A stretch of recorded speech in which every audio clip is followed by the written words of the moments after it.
Good morning, brothers and sisters, and all my friends. This morning we are going to talk about the mystery of Ashwamegh Yagya.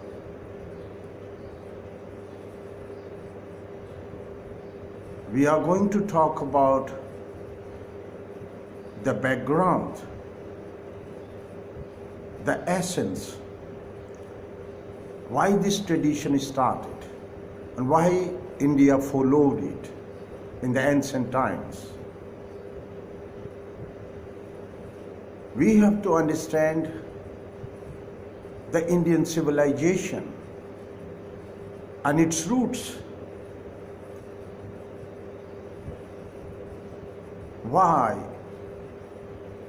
India felt the need of organizing such global campaign of Ashwamegh Yagya.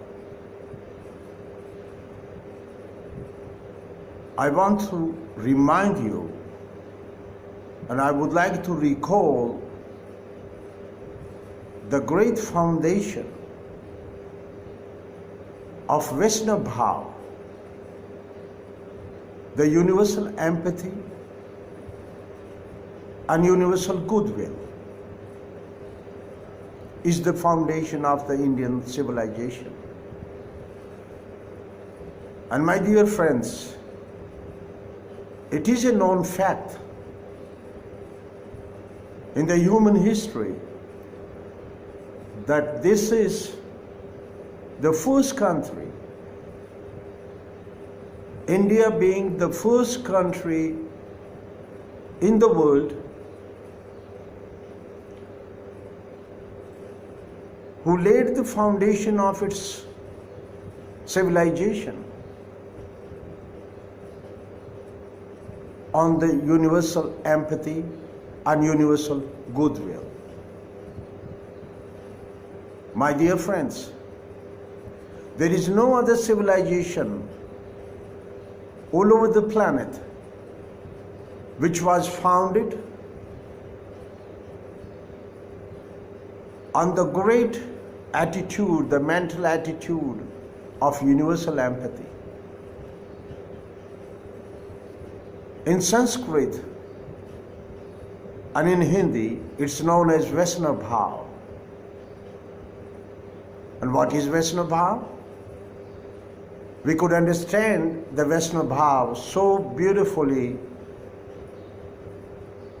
by recalling the Bhajan, the poem every evening Mahatma Gandhi, the apostle of non-violence, used to sing. And he used to sing this dharma, the Bhajan, Vaishnava jan te kaiye je peer parai jane re. I would call a person Vaishnava jan who could feel the pain of others in his own heart. Can you imagine? Thousands and thousands of years back, when whole of the earth, all over the earth, the humanity was going under the burden of uncivilized nature. Why do I say uncivilized nature? Uncivilized behavior of nomads, which used to fight with each other for the resources, like animals. And here is some nation who is talking about universal empathy and universal goodwill. That was ancient India. And why I said many civilizations are all over the earth, my dear friends, I would like to tell you this fact that when I was living in Scotland, in Edinburgh, many of my Scottish friends used to, talk about their glory the times they enjoyed in India, the crown jewel of India in the British Empire. And my friends, I used to tell them this hard fact. Of course, it was very hard for them to take it, but they used to take in their sporting spirit. Scottish people are really very sporty. And I used to tell them that when Romans came to the British Isles, you used to live on trees like monkeys, naked. And that time, we Indians were trading with the Romans the finest art, finest artifacts, like the silk, like the great spices, and the finest artifacts with the Romans, with the Roman Empire. So we are very old civilization. And they used to feel little pinched, but they used to accept that because this is written in their history.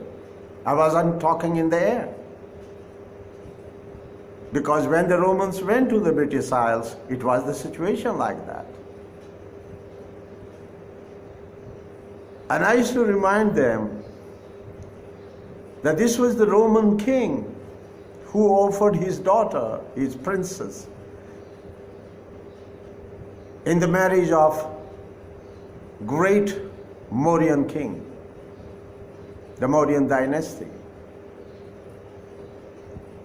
My dear friends, India is a great country with thousands and thousands and thousands of years of background. And there is a question also all over the globe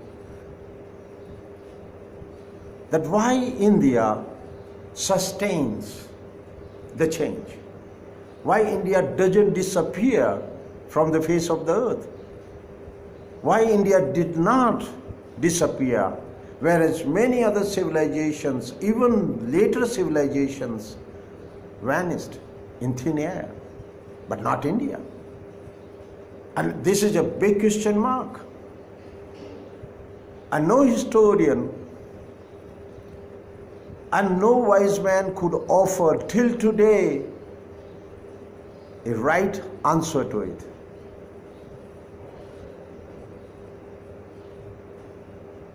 And my dear friends, India stayed and India will persist and last forever because India has the greatest circle of compassion. Because India is blessed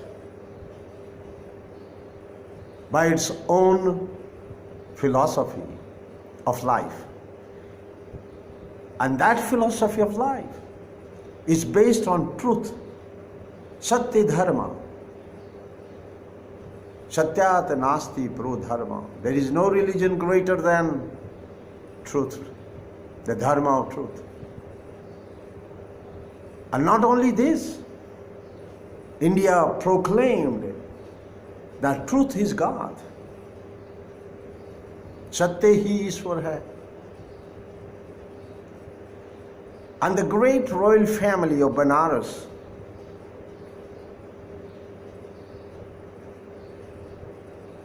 of great King Harishchandra, who gave his life to investigate truth. He not only gave his life, he gave away his kingdom, everything. He was the greatest student of truth dharma. And the great sacred saying of the royal family of Benares was, Satyat nasti paro dharma. There is no greater religion than the truth. dharma of truth. So all the philosophy of life of India is based on Satya Dharma, the dharma of truth, which was investigated through the long tradition of thousands of years, through the wisdom tradition of India, ancient India, by a long chain of generations of rishis. The great rishis, they used to live in close contact with the nature and observing the nature and knowing the fact, the whole display of the phenomenal world around we call nature is based on cooperation, sahyog. So they used to investigate not only the phenomenal world, but they used to investigate themselves, knowing their own human being, the being inside. The great sacred mantra of know thyself. So they used to investigate the yoga, the science of yoga. Through the science of yoga, they used to investigate know thyself. And knowing themselves truly, they investigated the great phenomena of nature and the material world around, which they gave the name Sahyog, the cooperation, the collaboration. And through the right observations of truth, they established the scientific facts and the great doctrine, the great law of karma, the cosmic karma, that we all have the cosmic debt because we receive so much, we take so much from the environment. The definition of life itself is that life exchanges energy with the environment. So knowing that we are taking so much from outside, then we need to give back. And also knowing that every little thought, word, and action has universal effects, the cosmic karma. So we are like the agents of change. We create events through our karma. So if we create events through our karma, we are also responsible for our karma, for those events. So they gave the law of karma, cosmic karma. And the cosmic karma begins with the cosmic responsibility of every human being. So beginning with the universal empathy and goodwill for all, and working for their universal welfare by establishing the perpetual peace and the environment and ecosystem of peace, progress and prosperity for all.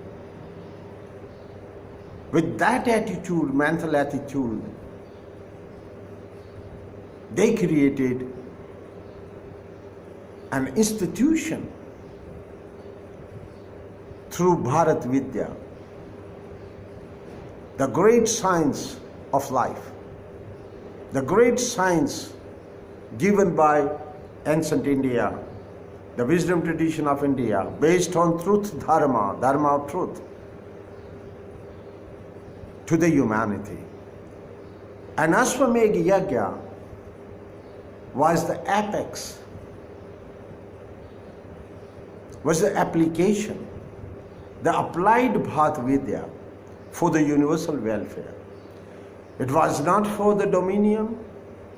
It was not to rule, establish the rule of India all over the planet. No. It was for the universal welfare. So we will talk about Ashwamegh Yagya, the institution of Ashwamegh Yagya, from the ancient India onwards till the last, which was performed by Lord Buddha, the ninth incarnation, we believe, of Lord Vishnu. So we are going to talk in a series of Ashwamegha, the mystery of Ashwamegh Yagya. Thank you very much, and have a very, very beautiful morning, my brothers and sisters and all my friends. And thank you very much for your patience. So, thanks.